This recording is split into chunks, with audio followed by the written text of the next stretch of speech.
I'm Kerry Brett, and this is Shot at Love. Today's guest is astrologer and psychic healer Jill Jardine, and today she'll discuss why fall is the perfect time to fall in love. Autumn has arrived, and you know what that means? It's cuffing season. The search to shack up is on.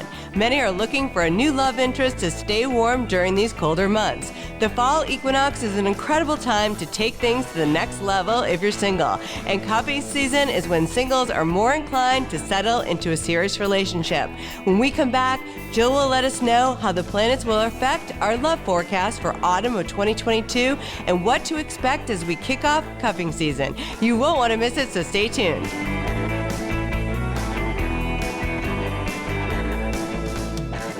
Jill Jardine is an astrologer, therapist, psychic healer, and spiritual advisor.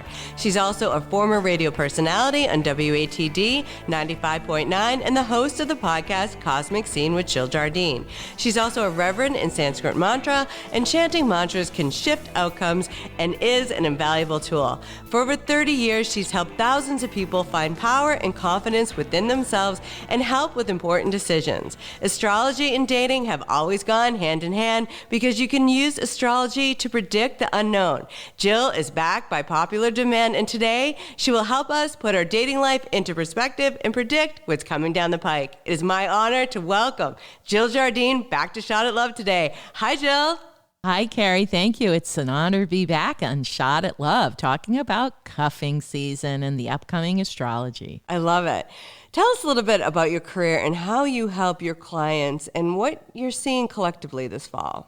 That's a great question. Yeah, so I've been doing this work for over 30 years, and people usually come to me when they're experiencing a pain point, whether it's in a relationship, around money, a job, family, or even health. And so what I try to do is help them shift their perspective on what might feel like a negative or overwhelming situation. And we look at the astrology. Also, I have other tools and techniques I bring in, and we try to get them to shift their consciousness or open it up and see that there are many possibilities or see the light at the end of the tunnel. Astrology can help with that because of timing. We can see if they are dealing with a difficult Saturn transit, for example, that this too will pass when Saturn moves off its affliction to their natal planet.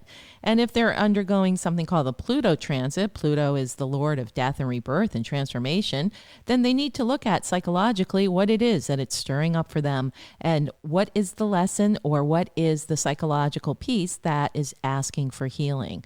So astrology is a vital tool to help people understand what is affecting them in time and when this particular cycle may be over and things get easier. So astrology is an invaluable tool that can help you become more self-aware and pinpoint the areas that you need to work on.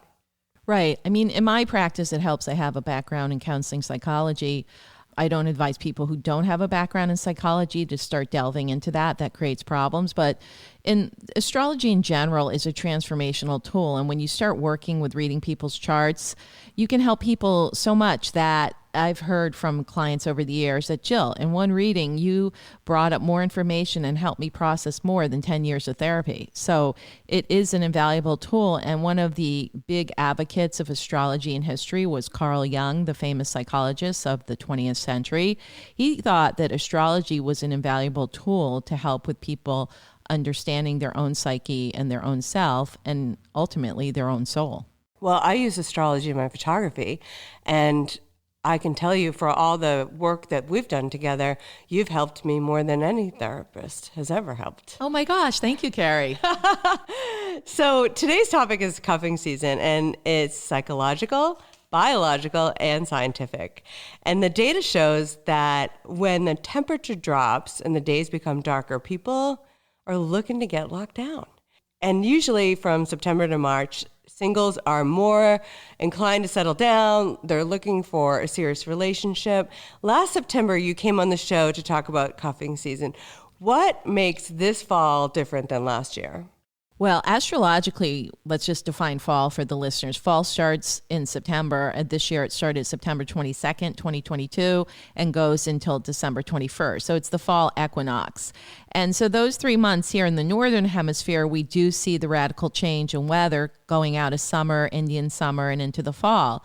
And people start lighting the fires and cuddling up in front of the fires. And people here think about going up north to Vermont or Maine and having a partner that they can go and ski or cuddle by the fire. So the thing with the astrology this year that's different than last year is that we have some eclipses very early in the fall season, starting in October, where last year they came in November. They came in a month later. This year we have a solar eclipse that kicks in on October 25th in Scorpio.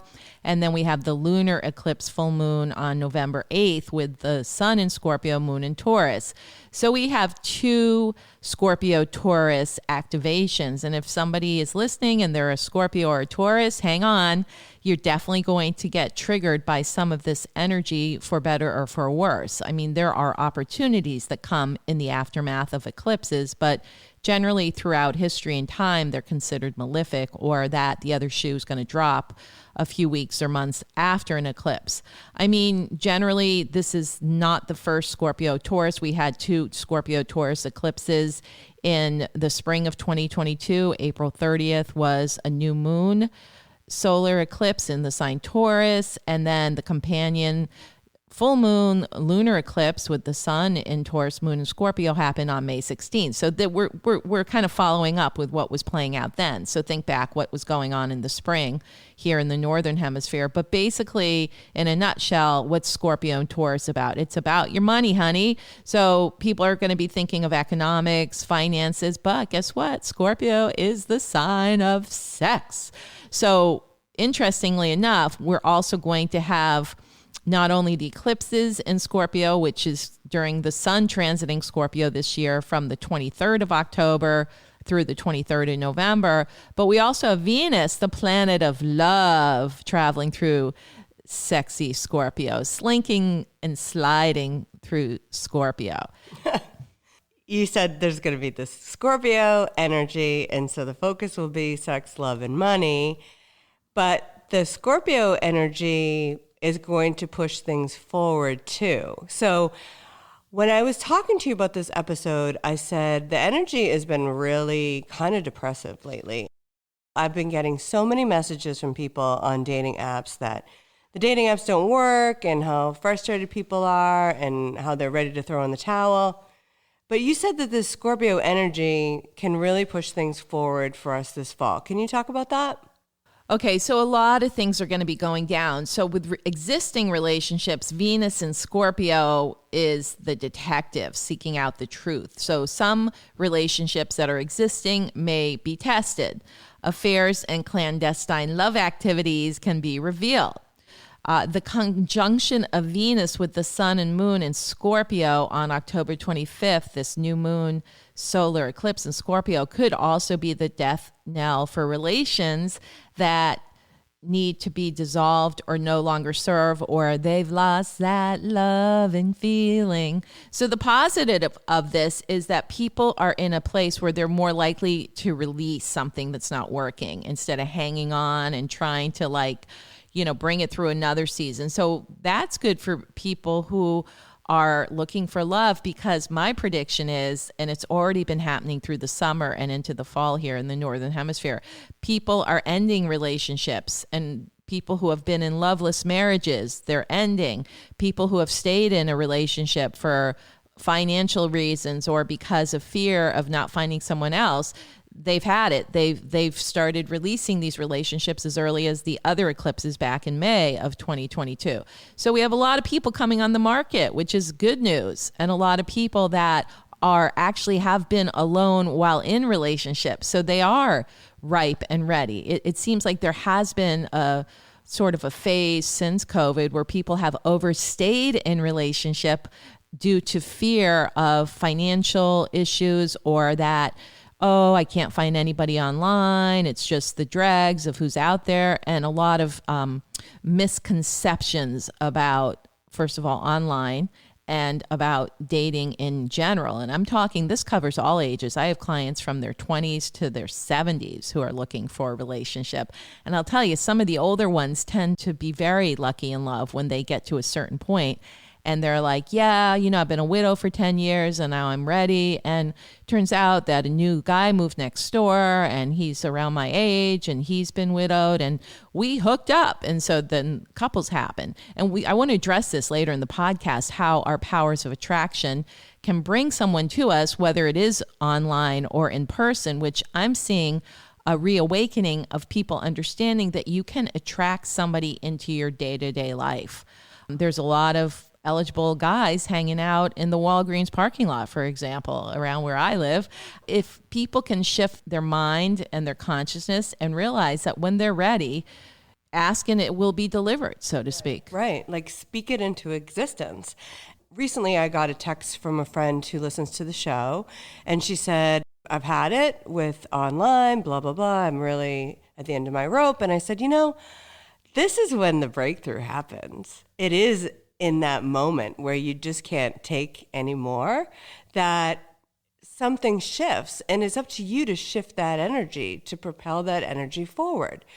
And I used that frustration that I had as a superpower. I really did. And Right. So you're all about hope, positivity, and honestly, after just sending that text to that friend to be like, snap out of it, it's changed the whole day for her. Right. I mean, we need shifts in consciousness for one thing. And if something feels old, I tell clients, especially the young ones in their 30s, are like, oh, I've been online, I'm not meeting anyone good. I'm like, take a break and go out somewhere. Go grab your girlfriend, go to a Bruins game, go to the Celtics, go to the football game, go somewhere where there's a lot of men in person and just get your flirt on. And that could be even easier than doing an online date. Just go out and be amongst the natives, so to speak, and make an actual in-person connection. And people are ripe for that now after COVID, after the post-COVID. Like, they want to have one-on-one connection. They want to be connecting in person with people. And there's an astrology aspect that happens at the end of October, which we'll talk about, which will enhance this in-person connection. Everything is about connection. And self-care is literally calling up a friend who lifts you up. So why not go out with friends who lift you up, meet new people, and make new connections? It's only going to change your energy field. Right. You know what? I've seen a lot of my clients have success with online dating when they stop having an attachment to an outcome, when they look at it as an opportunity. I'm going to go out with this guy and, I'm going to go with a positive attitude. I get to trot out my new outfit. I'm going to go out to this restaurant I've never been before. And gosh darn it, I'm going to have fun. And so they go with it without expecting the guy to make the date, but they go out as an adventure, like I'm going to go, or an experiment. I'm just going to go. I'm very positive and I'm going to have fun and I'm going to meet a new guy and I have no attachment to what happens. Right. And it's amazing how those are the ones who end up hitting it off, getting the next date. And it's because they had no expectation, which sounds crazy and almost like, contraindicative, but it's that non-attachment, although, they know they want to have fun, they want to meet somebody, but they're not attached to like, oh, he's got to do this or be like this, or he's got to talk like this. It's like, I'm going to have fun and this guy's on board with me or not. But right. It's true. They don't make it about the other. They make it about their experience. I love that. That was the advice that you gave me when I met Scott. That's right. You said, don't be attached to the outcome. Go out. You'll make a new single friend. You don't have a lot of single friends, so it's already a win-win. It's always the ones you don't think you want to go out with that you can be absolutely blown away and pleasantly surprised. Right. And so that advice is working 7 years later, right? Totally. And it's amazing. It's amazing how you're in control of your own destiny and how being hopeful and having that inner knowing can really change the whole online dating game for you. And I always say that if you did not keep that hope alive for me, I don't know what I would have done. Right. I think that's key. People need to have hope and they need to align with the idea that they believe in love. I was just reading you something from a client of mine who lives in Hawaii about how she met her beloved and how she made it about herself, self-care, and she decided to be celibate for a while and really, really be with herself.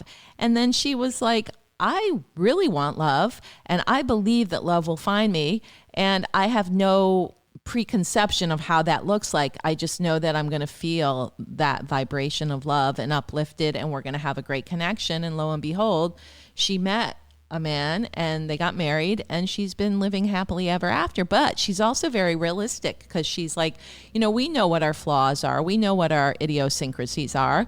And we know what gets each other irritated about each other, but we're okay with it because we know that no one's perfect. But we accept each other the way we are, and we love each other. And so we know how to go with it. We know how to flow with it. So we're not being unrealistic, but we're accepting each other, and we give each other their own time when one of us needs it. So I think that is such great wisdom on relationship. Well, the other thing too is that you spoke about the energetic. So go back to energy of when you first fell in love and that excitement or that feeling of adventure, and try to live in that energy. Right. We were talking about this off mic earlier. When I think back to when I first connected with my 2 ex-husbands, oh my gosh, I was having the best time of my life, and we were doing a lot of fun things. If I think specifically about my second husband who's deceased, we were doing all kinds of things together that we wouldn't have been able to do, traveling to places, going to mud baths, going to Sedona, going to England, to Glastonbury, having like incredible trips, but also just locally doing adventures. Especially in October, we would go up to pick apples and do all the October type things here in New England. But it was so much fun, and a lot of hiking in the White Mountains of New Hampshire. It was exhilarating. So what I tell people, go back to the feeling tone. And so when I think back to my time with that second husband and exploring all, it's exhilarating, it's fun, it's exciting. Everything is new. Everything feels like an adventure, because we tend to get stuck in ruts in our day-to-day life. And the key is breaking out of those. And so if you have nothing going on in your life at present, think back to some excitement in a new relationship when you first. Don't think about like how the relationship may have dissolved, but go back to that excitement in the beginning of it and remember how that felt in your body, because everything is vibration these days. So you want to be the vibration of what you want to bring into your life. It's true. And you said that, you can stay home and you can watch the news, and that's going to get you depressed, or you can create your own good news and your own good fortune. And you said we need to get over our discontentment. Stay away from those feelings of wanting to be a victim, or there's no good guys out there. What are your tips around shifting your mindset? Well, again, we have to find what in the Abraham teachings, which I studied 20 years ago when they first came out, was what we want to shift our emotional set point, is the way that they described it. But the way I describe it to clients is that like you want to, realize that if you're feeling despairing, hopeless, okay, honor that. That's what you're feeling. But you want to reach for something that is a little higher. So hope would be a next thing. Cultivate some anticipation of what could be. Go and get excited about something you've done in the recent past or in the past that was very powerful experience for you. So we have it within our template, something that we want to align with that brings back this love and feeling and the positive vibrations. But yeah, or go and get therapy, or go and I always know that like if I'm stuck in my own rut, I seek out my healers and I'm like, I need energy work. Can you please put some acupuncture needles in me? Or I go to sound healing and I get somebody, drumming over me or gonging over me, because that will shift. So sometimes you can't do it by yourself and you have to seek out another healer or practitioner, somebody who can shift your energy, because this is what alternative and holistic healers do. We shift energy, never mind all the other benefits of healing that comes along with it. So if you can't do it yourself, you go and you find a resource. Even getting a massage can can help people. But you want to do something that's going to shift your vibration. Listening to music is excellent. Go around, drive around, listen to that 80s music in your car, or music from a time period when you were younger and vital and having fun. There's so many easy, simple things we can do to shift our vibration and get us back into that love matrix, as I call it. Right. I love it. And it's up to you to shift your own energy and put on a funny show. Watch Grace and Frankie. Watch Queer Eyes for the Straight Guy. That was a tip on a recent episode. It's up to you to change your energy field. Go to a healer. Do something for someone else. Right. I mean, that also clears karma. Like if you go and let's say you take care of a ailing parent or an elderly person, that chips off Saturn karma. Saturn is, why we might be struggling in the first place, to donate things to people who are less fortunate, go work in a soup kitchen. If we do something without attachment that will benefit another person or a group of person, you're clearing out a boatload of karma. I mean, don't do it with the intention, I'm going to go clear karma. But just as you give to others, you automatically clear some of your own stuff and release some blockages for yourself. That's good. I love that. So let's talk about this cuffing season and what these eclipses will bring. Now, I believe this is an eclipse at the end of the month, and eclipses reveal missing information, and sometimes things go away. We're in a recession, and there are shortages. So how do we refrain from feeling lack or negative energy? So what I tell people with the solar eclipse coming out on October 25th, Venus will be conjunct the eclipse. So use it as like a soulful time. Help clarify your needs around love and money. What do you want? Kind of like really tune into yourself. What do you want? The other thing is these lunar windows, you can set intentions aligned with your values with a Scorpio new moon. What do you value most in your life? Is it money? Some people, it's time, having time to do what they want. Is it your health or vitality? And we need to remember that health is our first wealth. And protecting our health sovereignty continues to be an ongoing issue during these lunar eclipses. Like, yes, it's great to go to healers and doctors, but you ultimately have the power within your own matrix for healing and making decisions about your own health. So focusing on those things that you have under your control and vowing to maybe make improvements in your life. The eclipses will help you because eclipses are really good at releasing what's not working. I talked about it regarding relationships earlier, but it's anything. Let's say, you don't realize, but you're eating the wrong food and you actually have an allergy to it, and maybe that's why you can't lose weight. Or that you keep doing something that's not giving you a result. Remember, that's the definition of insanity, when you keep doing something and getting the same result.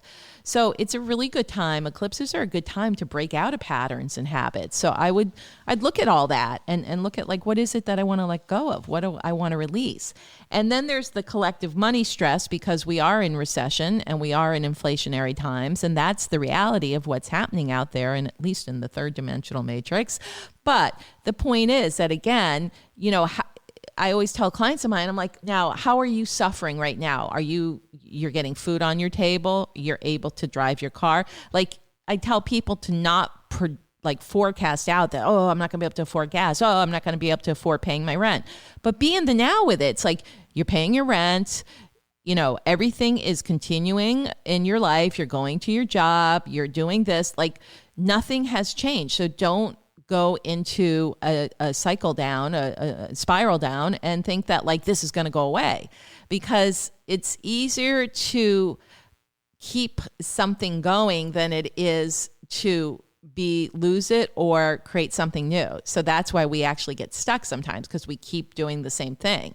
But it is through expanding your consciousness that you bring the new in. So I like to tell people, have an attitude of gratitude for what it is in your life, what is working in your life, and what you have achieved.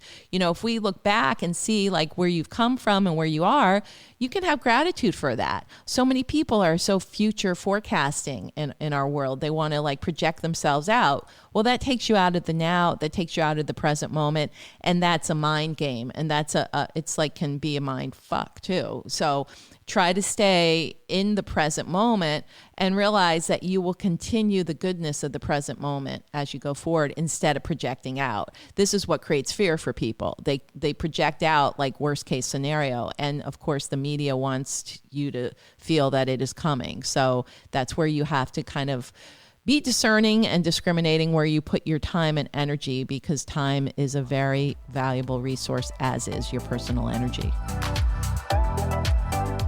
How great would it be to find the love of your life, the man of your dreams? Do you believe online dating would work if you had the right tools to be successful? Well, I have exciting news. I've created your Best Shot at Love Masterclass. I cannot wait to share with you what's worked for me in my life and for many of my clients that have helped over the years. If you enroll in this class, you have a winning mindset and believe in getting help before you start something new. If you're ready to see changes in your dating life and want to take action, check out my free webinar at shotatlove.co. If you decide you're going to choose another path, that you're worth it, and you're willing to enroll in the masterclass, you can also register at shotatlove.co. I designed this masterclass specifically for you to be successful. Please know that everything you're going to learn in these 9 modules and 6 coaching calls has been carefully curated for you so you can gain the success you truly want. I will be there for you the whole time. In the meantime, I wish you all the success, and I can't wait to hear about your story of finding love. I'm Kerry Brett, and I will be your mentor and friend through this incredible journey. As far as like finance, and if you look at finance and this wealth-minded energetic around finding a partner, it's one and the same. So you're really good at working energy. So you would say, Kerry, if you need to pull in money, write down how much you need this week. And okay, I need to make this much this week by the end of the month. Like, you know how to work energy like a game. And that is important because you can transfer that into dating. For example, this week I had a client give me a tip. That doesn't normally happen. She was like, I want to give you an extra $100 because I appreciate the time that you took with me. I took that money and I gave it to a charity of somebody that I knew who was a podcaster, because I know I was grateful for that kind act and I wanted to do that for someone else. Right. That's huge. Pass it along. I had something happen similar too, where a client gave me a big donation and then I took part of it and gave it to a young woman who's struggling, who's a creative and is not really making money from her creative work. So I gave her some money saying, thank you for what you've done for me. Yeah. And I wasn't being billed for it or anything. I just gave it to her because I think pass it along. Pass it along, keep moving and get away from that stuck energy. Right. That's it. I mean, that's pretty much the key, like keep things moving. And a lot of people do still feel stuck after COVID.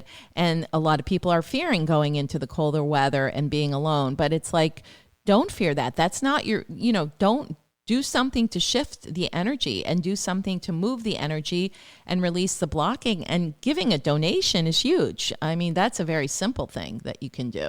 A donation to something, like give it to something that is a cause near and dear to your own heart, because heart is what we're all working on here. Right. Or get involved in a charity and you might meet someone there. And I think it's about going out. And this time, this last quarter that we're in, follows the beginning of the school year. You get down to brass tacks, I feel like. Yeah, there's an actual astrology that I think is going to help with socialization, and it's the planet Mars has been going through the sign Gemini, which is a very social sign and communication sign and interactive sign. Gemini, all you Geminis out there, you know how to mix it up and have excitement. So Mars, the planet of action, has been going through Gemini for the last few months, since August. And it's, moved some things forward, but it's been the only one of the few, Mars and Venus are the only few that have been going direct. There were 6 planets retrograde August, September, and they're just starting to go direct now in October. So we had Mercury go direct October 2nd. That's great for communication.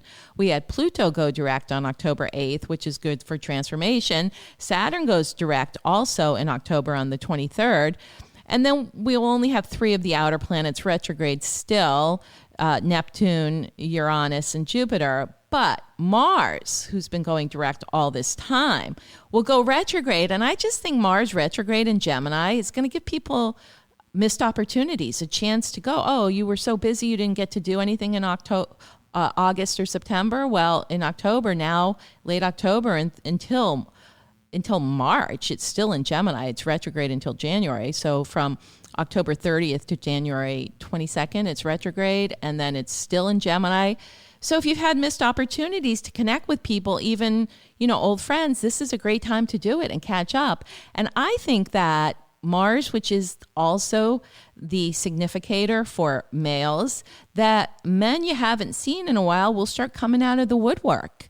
It's funny. That's what happens. I have a lot of single women friends, and they say all of a sudden they'll go to an event and there'll be men everywhere. When in previous, just a week or two earlier, it was like there were no available men there. So this is a Mars retrograde phenomena that men will just seem to come out of the woodwork.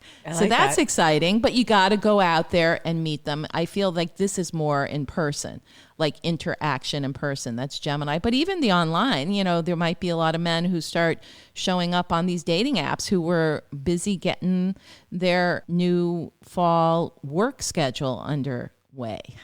Well, this Mars energy or this Mars transit, you said Mars is the archetype of male energy. Men are from Mars and women are from Venus. Men are going to be very verbal in what they want, and they're going to move quick. The thing about Mars retrograde, it allows people to process too. Like if people have not wanted to look at their own stuff or analyze or process what they want in their life, Mars retrograde will actually help people become clear on, oh, this is what I need emotionally. Because a retrograde planet tends to bring things internalized. So people will start processing instead of, just going. They sit still, they process, this is what I want. Right. So a lot of people are going to have some come to Jesus moments in like what they really want and need in their life. That's good.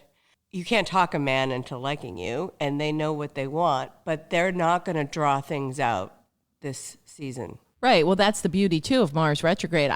If something's not working, it's not working. That's where the eclipses are coming in, that they'll end things that are false, that are not true, that have been deceptive, especially in Scorpio. If there's any hidden information, like you've been dating this guy you met online and he's didn't tell you one key thing, he's married still, that kind of information will get revealed. There's no secrets. And things are becoming transparent anyway these days. I mean, if you're really tuned in, you can see what's real and what's manufactured, so to speak. So what you're saying is don't waste time. Approach dating in an authentic way. Exactly. People are ready to be authentic, I believe. And if they're not, then don't waste your time with them. And just move along. Next. And I think you're seeing that. So things are going to fall apart quicker, which is a good thing. Right. Because then it's not that waste of time.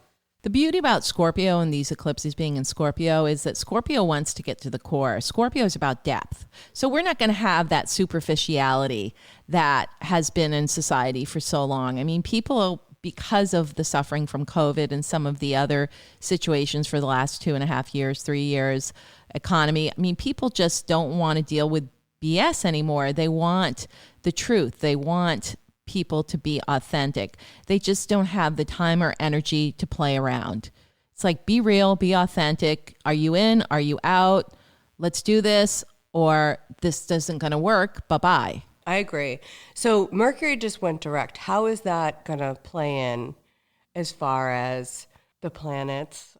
Right. Mercury is direct, and it was actually retrograde in Libra, the sign of relationship, in September through early October, and then it went into Virgo retrograde. So Mercury is going direct until the very end of the year when it goes retrograde on the 29th of December through January 18th in the sign Capricorn, where people are going to have to rethink their work life going into a new year. But Mercury going direct, it's on. People are open to communication, connection, and with Mars and Gemini, Mercury's ruling sign, people are going to be more social and want to connect and have conversation. I love that. Any other things that we should look out for this fall? the lunar eclipse on November 8th is supposed to be packing a whammy, but I think it's just more of economic issues. And again, that's connected with the stock market and other markets falling. And I do feel like it's global. So, there could be scenarios that are trying to be used as fear-inducing. But again, we're all here, in a collective reality, but we can also create our reality. So my advice increasingly is to don't watch the news. Don't get into cray out there. It's sad what's happening, and there's always going to be tragedies, but do you want that to be your reality? You can have something called compassion for fellow humans, and that's the beauty of these times. I'm seeing many more people developing compassion for others, and so this translates into the dating world as well, that people are feeling more compassion for others and their situations, which is a beautiful thing because that's the evolution of humanity. So I would just say that by the time we get to December, it's so funny because things start really looking up. Actually, the day before Thanksgiving here in the U.S., which is November 23rd, that's a very good day because Jupiter goes direct. With the sun in Sagittarius, Jupiter goes direct in Pisces, two signs that Jupiter rules, actually. So I think going into that time period, the end of November and December, much brighter than last year when we were having eclipses during that time. And then the other really nice date I noticed is December 7th, astrologically. That's a really, really nice date. So it almost feels like whatever is going to go down here in late October and November, that the holiday season of Thanksgiving and Christmas don't look so bad astrologically. That's huge. Yeah. We have, there's planets that are going to be all direct by the time we get to the 7th of, all except for Uranus, all the planets are going direct. So that's going to move things fast. So whatever goes down, things are just going to be fast. Like realities and outcomes are going to change from day to day, which is like, it's not over till the fat lady sings. Big change from last year at this time. Yeah, things are going to move a little fast and furious. October is the beginning of that. I think it's a big shift from last season's holiday time. It was a little more dire. Right, because they were talking about all the new variants. Delta was full on. Omicron was making a debut around the holiday season. And yeah, I mean, we're going to hear of all these variants and the flu is being bad and all of that. But, people are pretty savvy now on how to deal with that and how to take precautions and what they need to do. This is nothing that we haven't experienced after a pandemic. You've learned quite a bit on how to protect your health and your health sovereignty. So going into this holiday season, we have a lot of Jupiterian energy, and Jupiter is the cosmic Santa Claus. So I think that especially around the December holidays, it should be much better, and that people will get together and connect in ways that they haven't been able to for the past couple of years. So that's a good thing. That is a good thing. It sounds like things are more hopeful. Right. I mean, there are going to be these overlays of major events that are going to be global. But when we're talking about people's personal realities, I don't know that you need to let those affect you unless you want to. I think that's good advice. So around the hope piece, what would your advice be for people that have lost faith in themselves or don't feel very confident around their power around attracting a soulmate? When it comes to that, I give my clients the magical formulas of mantras. I have been initiated in a Sanskrit Mantra lineage, and so I do prescribe mantras for clients, and they work. I mean, you're a walking testament to that, right, Kerry? Absolutely. Especially for attracting love and money. In fact, I'm releasing a prosperity programming module on my website, JillJardineAstrology.com, in time for the fall energies of October. It's going to be released before the eclipse. Yay. But what I would tell someone to do who's kind of fed up, maybe hopeless about attracting love, there's a simple formula that you can chant. It's a single word, Kleem, K-L-I-M, pronounced K-L-E-E-M. It's the principle of attraction in Sanskrit. Sanskrit, by the way, is not a religion. It predates any religion on the planet. It's the yoga of sound, primordial sound. In the Bible, And God said the word, and then there was light. So sound and word is what created the universe. So when we say the simple sound Kleem and think about attracting a relationship, Kleem, Kleem, Kleem, just say it over and over again. It also has the benefit of calming your mind so that monkey mind won't get out of control thinking all the negative thoughts or being a Debbie Downer. So just repeat Kleem, Kleem. And before you start repeating it, think of what you do want to bring into your life. I love that. Simple sound formula. And for the women who are specifically looking for men or men looking for men, your own personal Krishna, you can chant Om Kleem Krishnaya Namaha. Om Kleem Krishnaya Namaha. Om Kleem Krishnaya Namaha. Om Kleem Krishnaya Namaha. Om Kleem Krishnaya Namaha. That will bring a loving and noble man into your life. I love that. That's so good. And also, Om Aim Reem Kleem Chamundaye Viche Namaha is an excellent one for attraction. Right, and empowerment. Yes. Say that a couple times more, Kerry. You say it so well. Om Aim Reem Kleem Chamundaye Viche Namaha. We'll have these in the show notes. We will have them in the show notes. And do you know that that chant actually can make you appear more beautiful as well?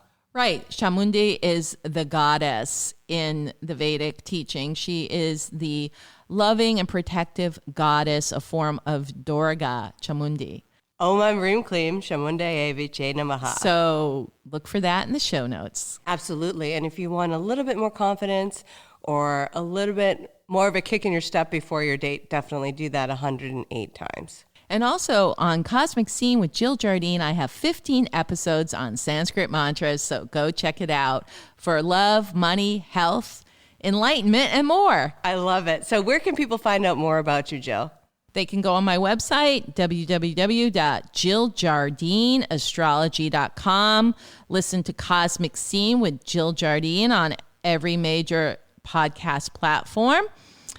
Also, my new website that's being released, www.soulmappingjj.com. That's soul, S-O-U-L, mappingjj.com. I can't wait for your new soul mapping brand that's coming out soon. And I thank you so much for coming back on Shot at Love and giving us the tips and forecast for the future. Thank you so much, Kerry. Thank you, Jill. And for now, this week's Shot at Love dating tips that are inspired by our guest, astrologer and psychic healer, Jill Jardine. Number 1, have an attitude of gratitude. Forget the bad stuff from your past and remember the highs and fun you experienced at the beginning of a new relationship. If you recapture the emotional upliftment you experienced in your past, that will help you vibrationally shift. Number 2, more than ever, it's important to keep a high vibe. Try something new. If there's a new restaurant in town, grab a friend and go check it out. Number 3, be adventurous and get out of your comfort zone. Be open to new ways to shift energy like chanting some mantras. I hope you found some of my tips helpful this week. This is what Shot at Love is here for, to help you find love. Keep up the commitment to yourself and commit to helping someone else by sharing this podcast. Remember to stay safe and stay tuned for more episodes. And if you like this show, please subscribe and leave a 5-star review. I'm Kerry Brett, and we'll see you next time.